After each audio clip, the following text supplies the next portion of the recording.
I'm Adam. And I'm Pim. And this is Where There's a Williams, There's a Way. Hey, Pim, do you ever ride the bus to school? No, I live too close to have the bus pick me up. What about you?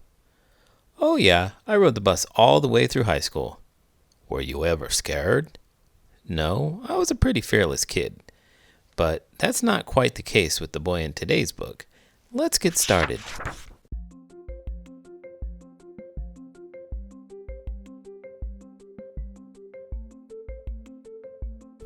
10 Rules You Absolutely Must Not Break If You Want to Survive the School Bus by John Grandits, illustrated by Michael Allen Austin. It was the first day of school, and my brother James was walking me to the corner where the school bus stopped. I'd never taken the bus before, and to be honest, I was a little nervous, but James was the school bus expert, and he'd promised to help me out. "Pay attention, Kyle," he said. "Don't walk on people's lawns. They don't like it when you do that." I jumped to the middle of the sidewalk. "And don't get to the bus too early. That's always a mistake." I gulped. "What kind of mistake?" "But don't get there late either. You'll get left behind." My stomach turned over.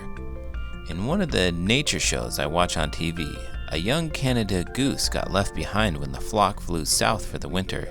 I think it froze to death. Too bad James wasn't taking the bus with me. Last year he rode the bus and Mom walked me to school. Then we moved. Now he gets to walk and I have to take the bus. James had told me all about riding the bus. He said if you weren't careful you could get laughed at or yelled at. You could get pushed around or even pounded. Big kids would steal your lunch and your money and even your football card collection. Sometimes I wondered if he was exaggerating a little. But if even half the stories were true, I was in trouble. "So what am I supposed to do?" I asked him. "Just think of what I'd do and try to act like me," James had said, "and always follow my rules." He called them the 10 rules you absolutely must not break if you want to survive the school bus. I was going to follow every one of them. I didn't want to get pounded. A couple of kids and their parents were already at the bus stop. There was a house with a fenced-in yard at the corner, and inside the yard was a dog, barking like crazy. I couldn't see him, but he sounded like an Arctic wolf that hadn't eaten all winter. The fence looked old and rotten. "Better stay back," said James. "The dog sounds nuts." "No lie," a big kid said to my brother. "I heard he ate a first grader last year." Everybody moved as far away from the fence as possible, even the grown-ups. But I had a bigger thing to worry about than some dumb wolf dog. I had to ride the school bus all alone, by myself, surrounded by kids I didn't know. Suddenly there it was, the school bus charging right at me like a giant yellow rhinoceros. At the last second, it jerked to stop. The door swung open. Man, what was that smell? Last year's barf? James waved and walked away. That's when the big kid pushed me aside, knocking my backpack to the ground. By the time I'd picked up all my stuff, everyone else was on the bus. I climbed on board. The driver was nasty looking. "Hurry up, kid," she said. "I don't have all day, you know." The first row of seats was empty, but I kept going because of Rule 1, never sit in the first row. The second row was filled, and the third row too. There were kids of every size and shape and color on the bus, and every one of them was staring at me. I felt like a zebra at a lion party. The fourth row was filled, the fifth, the sixth. Oh no! Every seat was taken except in the last row. But I couldn't sit there because of Rule 2, never sit in the last row. I thought maybe I should go back to the first row and break Rule 1, but then I'd have to walk by everybody again, and then I'd break Rule 3, never ever make yourself stand out in any way. I'd been very careful to put on ordinary clothes that morning. I hadn't worn my moose antlers hat or my lucky bowling shirt. Even so, there I was, stopped dead in the middle of the aisle with everyone staring at me. I walked to the last row and sat down. I had broken Rule 2 and probably Rule 3 because I didn't break Rule 1. I stared at my shoes. The day was not starting out well. There was a kid sitting in the window seat next to me. I could see legs and feet, jeans and sneakers. Was it a boy or a girl? I didn't want to be rude, but I was curious. I decided to take a peek and immediately broke. Oh, geez. Why are there so many rules? That's a good question. Have you ever noticed that even when there aren't assigned seats, people tend to sit in the same place? Yeah, sure. Well, I'm the kind of guy that likes to change it up, sit someplace different every day, interact with different people. Thrive on change? Exactly. I think that if you're constantly challenging yourself to do something that makes you a little uncomfortable, that eventually you're comfortable in most situations. That's an interesting tactic. I didn't think this boy is taking that approach. Rule 4. Never make eye contact. What are you looking at, dweeb? It was the big kid from my stop, and he was glaring at me. Up close, he was the size of a grizzly bear. He must have been in the 6th grade at least. Quickly, I looked away. My brother had told me that eye contact was very dangerous. If you looked at a kid wrong, he might lash out at you like a cornered animal. All of a sudden, the big kid's lunch fell off the seat. Without thinking about what James would do, I picked it up. That's when I remembered. Rule 5. Never touch anyone's stuff. What are you doing with my lunch? The big kid yelled. Nothing, I said, tossing it into his lap. It fell on the floor. I was just trying to help. Help yourself to my Twinkies, you mean? No, honest, I just picked it up.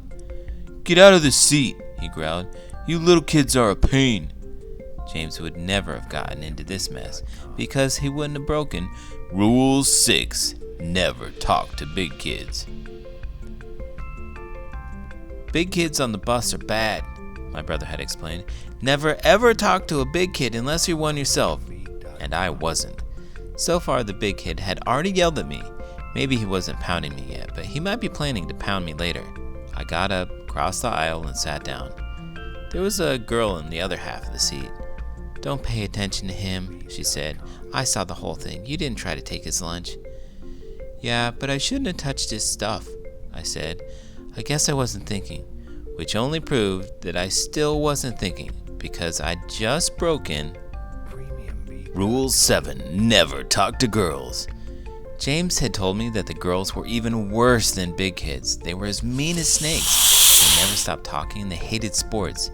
And if you were nice to them on the bus, they might want to sit with you at lunch. Actually, that part didn't sound too bad to me. I wouldn't mind having someone to sit with at lunch. But my brother was the expert. And it was true, the girl hadn't stopped talking since I sat down. But I sort of stopped listening because the barf smell was getting to me, and I had to concentrate to not adding to it. Still, I snapped to attention when I heard her say, That guy's not so tough, you know. One time I saw him run away from a squirrel. But he likes to pick on younger kids. He's a big bully. Oh no, James had especially warned me to obey.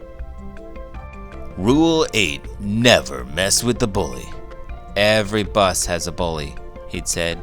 It could be a big kid or a little one, a boy or a girl, it doesn't matter. If you make the bully mad, your life will be miserable. I spent the rest of the bus ride imagining the bully beating me up all the way through grade school, high school, and college. Finally, the bus screeched to a stop and I escaped. I found my classroom, met my teacher, and sat down with the other kids. The rest of the day went okay, and one nice thing actually happened. At recess, I was watching a game of kickball, and I saw the talking girl from the school bus. She was captain of one of the teams, and she was really good. Anyway, while she was waiting for her turn to kick, she came over and talked to me, and talked, and talked. She told me that she took acting classes on Saturday, and yellow was her favorite color. She knew a lot about chameleons because she had 3 of them. I was going to tell her about my ant farm, only she didn't leave any spaces for me to say anything. Of course, James never would have listened to a girl, but it wasn't bad. In fact, the chameleon stuff was interesting, and she said I could be on her kickball team tomorrow. What's so wrong with talking to a girl? I don't get it either. I don't only try and talk to guys. I spend most of my day in a school filled with very few men. If I only talked to guys, I wouldn't have anyone to talk to. My best friend is a girl. Yeah, the best approach is finding someone that you think is a good person that you want to spend time with, even if they may talk a little too much. Finally, it was time to go home, but I couldn't find my bus. There were thousands of them. It was a herd of identical yellow rhinos. Which one was mine? Hey, new kid, over here! It was the talking girl hanging out of the bus window. Yes, I found the bus. Or at least it found me. I hurried to get on because of Rule 9, never be the last one on the bus. The driver frowned at me. Sit down, kid, she said. You're the last one on board. I could see that my brother was right about this rule. There were no seats left, except in the first row, right next to the big kid bully. Hi, I said weakly, sliding into the seat. I didn't look him in the eye. Even so, I'd managed to break rules 1, 3, 6, 8, and 9 in about 30 seconds. That must be a new world record. James would never approve, but I was too tired to care. Man, I hate the ride home on this bus. Yikes, the big kid bully was talking to me. Really? I said carefully.